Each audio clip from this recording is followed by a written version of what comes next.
हाय। इस लेक्चर में हम अवयवों के गुणन के गुणधर्म पर बात करेंगे, जिसे इंग्लिश में कहते हैं प्रॉपर्टीज ऑफ मैट्रिक्स मल्टीप्लिकेशन। ठीक है, इस लेक्चर में हम 13 गुणधर्म समझेंगे एक एक करके। आइए समझते हैं। पहला क्या है? फर्स्ट है हमारा सहचर्य नियम, जिसे इंग्लिश में कहते हैं एसोसिएटिव लॉ। इसमें क्या होता है, तीन यहाँ पर अवयव है, तो पहले क्या बी सी से गुना कर रहा है, जो हमें परिणाम मिलेगा, जो हमें रिजल्ट मिलेगा, उसे हम ए से गुना करेंगे। तो जो हमें इनको करके रिजल्ट मिलेगा वही सेम रिजल्ट यहाँ पर भी आएगा। अगर ए बी से मल्टीप्लाई किया पहले, उसके बाद जो भी मुझे मिलेगा वो सी से मल्टीप्लाई करेगा, तब जो हमको फाइनल रिजल्ट मिलेगा वो भी बराबर ही आएगा इसके। ठीक है, तो ऐसे प्रॉपर्टी को हम कहते हैं, नाम क्या दिया गया है, सहचर्य नियम। ऐसे गुणधर्म को क्या कहते हैं, सहचर्य नियम। ठीक है, अब आते हैं दूसरे पे।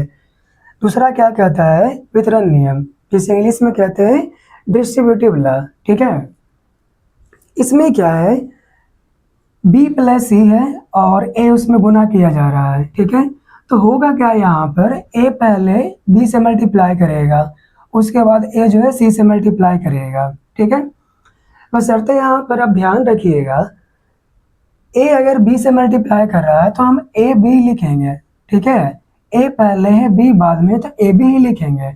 अगर इसको आप b a लिखिएगा तो गलती होने का चांस बढ़ जाएगा। ठीक है, गलती हो सकता है, लेकिन अगर आप ऑर्डर को मेंटेन करके रखिएगा तो गलत नहीं होगा। ठीक है, वो सही रहेगा। इसलिए ए बी सही है, बी आप नहीं लिख सकते, गलत है।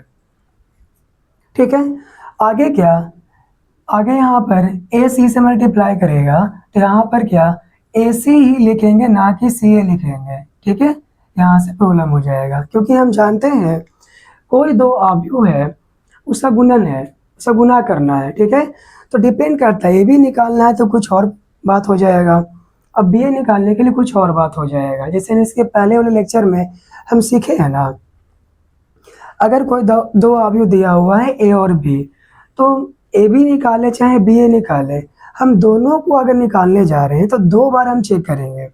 ए बी निकाल रहे हैं तब भी हम चेक करेंगे परिभाषित है या नहीं है, बी ए निकालेंगे तब भी हम चेक करेंगे परिभाषित है या नहीं है। ठीक है, तो इस केस में क्या है, हमको चेक नहीं करना पड़ेगा। ठीक है, ऐसा अगर है तो ए बी से मल्टीप्लाई पक्का है करेगा और ए सी से करेगा, दोनों संभव रहेगा, दोनों परिभाषित रहेगा। ठीक है, इसमें जितने सारे भी आपको प्रॉपर्टीज मिलेंगे, गुणधर्म मिलेंगे, तो हम जांचेंगे नहीं यहाँ पे। ठीक है, कि संभव होगा या नहीं संभव होगा, ऐसा नहीं है।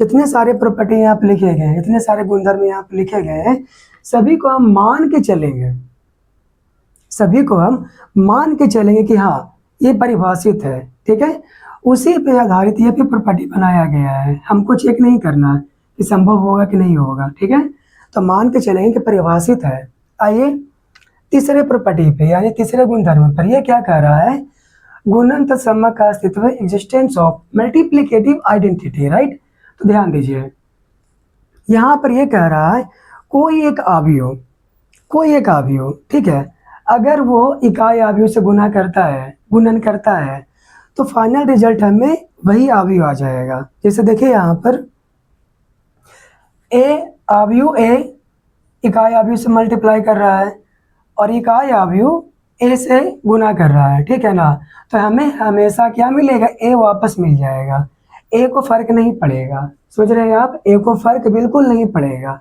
ठीक है, यहाँ पर भी सवाल नहीं उठाएंगे ए का और आई का गुणन संभव है या नहीं संभव है, अगर वो दिया है तो संभव ही होगा। ठीक है, हमको चेक नहीं करना पड़ेगा। ठीक है, चलिए ये क्लियर है। अब आते हैं चौथे प्रॉपर्टी पे। चौथा प्रॉपर्टी में ये कहा गया आपसे, यदि कोई अवयव किसी शून्य अवयव से गुना करता है तो हमें परिणाम क्या मिलेगा, हमें परिणाम शून्य अवयव ही मिलेगा। ठीक है, और ये मान के हम चल रहे हैं ए गुना करे चाहे शून्य अवयव से, चाहे शून्य अवयव गुना करे ए से, दोनों परिभाषित होना चाहिए। ये तो पहला बात है। ठीक है, इसके बिना आगे तो बढ़ नहीं सकते हैं। तो ए का गुना आप शून्य अवयव से करिए, चाहे शून्य अवयव का गुना ए से करिए, परिभाषित होना चाहिए। ठीक है, तो ऐसे केसेज में हमें क्या मिलेगा, शून्य अवयव ही मिलेगा। यहाँ पर ओ जो है क्या दर्शा रहा है, शून्य अवयव को। ठीक है, तो हमें क्या रिजल्ट में मिलेगा, आप ए को शून्य अवयव से गुना करिए चाहे शून्य अवयव को ए से गुना करिए, आपको शून्य अवयव ही मिलेगा। ठीक है, दोनों में से कोई परिभाषित हो सकता है या दोनों में से कोई एक परिभाषित भी हो सकता है। ठीक है, ये था आपका चौथा प्रॉपर्टी। पांचवें पर आते हैं। पांचवा प्रॉपर्टी बड़ा ही आसान है, बस आपको माइनस का हेर फेर है। यहाँ पर क्या कहा गया है कि माइनस को बाहर रखा गया है, तो माइनस को आप चाहे आप सबसे बाहर रखें या माइनस को ए को दे दीजिए या माइनस बी को दे दीजिए, एक ही बात है, उससे फर्क नहीं पड़ेगा। ठीक है, तीनों का तीनों समान है। क्लियर है। अब आते हैं छठा प्रॉपर्टी पे। छठा प्रॉपर्टी आपसे क्या कहा गया है, जैसे कि इसके पहले वाले लेक्चर में आपको सिखाया गया था, दो अवयवों का योग कम्यूटेटिव होता है। दो अवयवों का योग कम्यूटेटिव होता है, बताया था ना।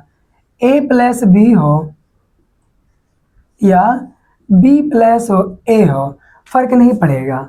आप ए प्लस बी निकालें या बी प्लस ए निकालें, ये दोनों बराबर है। ठीक है, तो ऐसे केसेस में हम क्या कहते हैं, अवयव की भाषा में क्या कहते हैं, इंग्लिश में बोलते हैं कम्यूटेटिव। ठीक है, और हिंदी में कहते हैं क्रम विनिमय। ठीक है, तो दो अवयवों का योग तो कम्यूटेटिव होता है पक्का, ये गारंटी है कि होगा ही होगा। लेकिन अगर दो अवयवों का गुणन का बात किया जाए तो हम ठप्पा लगा के नहीं कह सकते हैं कि होगा ही होगा। हो भी सकता है, नहीं भी हो सकता है। इसलिए यहाँ पर लिखा गया है साधारणतः, इन जनरल। इन जनरल बराबर नहीं होता है, ए बी बी ए के बराबर नहीं होता है। इन जनरल हो भी सकता है किसी न किसी केसेस में। ठीक है, परंतु हमेशा ये सत्य नहीं है। ठीक है, लेकिन हाँ ये हमेशा सत्य है। ए प्लस बी हो या बी प्लस ए हो, ये कम्यूटेटिव होता है ऑलवेज। ठीक है, लेकिन अगर बात करें कि इसका दो अवयव गुणन का, तो हमेशा ये सत्य नहीं है, हो भी सकता नहीं भी हो सकता। इसलिए यहाँ पे लिखा गया है साधारणतः, इन जनरल बराबर नहीं होता है। ठीक है, ये था आपका छठा प्रॉपर्टी। आते हैं सातवें प्रॉपर्टी पे।